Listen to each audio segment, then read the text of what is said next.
Breaking news right now. Homeland Security Secretary Kristi Noem was just wrapping up that news conference in West L.A. Eyewitness News reporter Kevin Ozebek was there. He joins us live with, Kevin, not only more on what the secretary had to say, but that moment where U.S. Senator Alex Padilla was removed from the room. What can you add?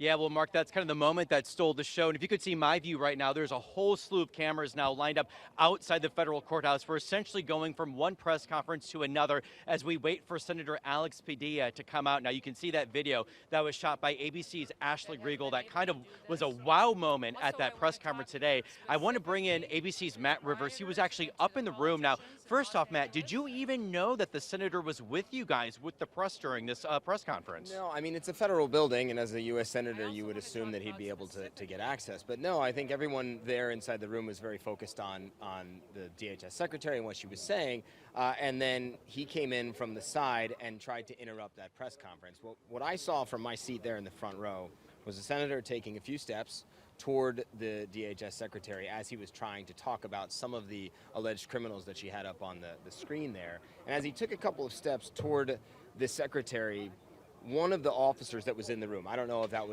that guy was a part of her protective detail, I don't know if he was just an FBI official that was there, he very quickly moved to intercept the senator. It's unclear if he knew whether that was a senator, from a sitting United States senator or not, but he was clearly reacting on instinct because the senator did take a couple steps toward the secretary. And then what happened next is he identified himself, and even after he identified himself, those officers continued to quite violently shove him out of the room.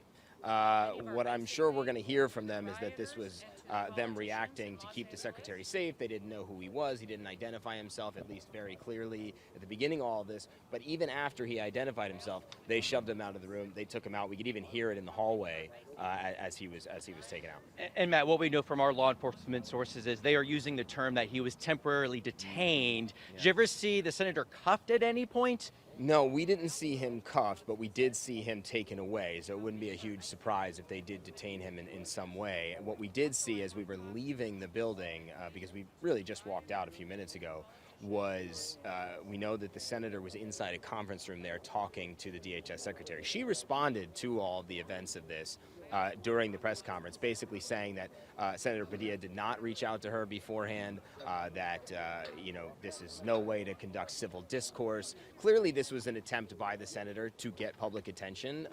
There's no question. He was trying to get a message across.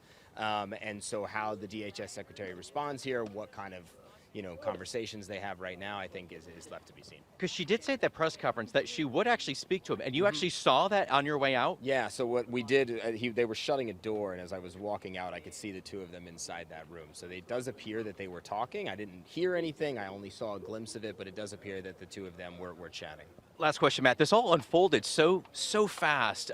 For us down here, it was hard to make out what the senator was saying. Did you get a good sense of what he was trying to tell the Department of Homeland Security Secretary? Yeah, so he only got a couple of words out, and what he was talking about specifically, they were rotating a series of 6 different alleged criminal suspects that had been rounded up by ICE as a part of these raids that we've seen in California.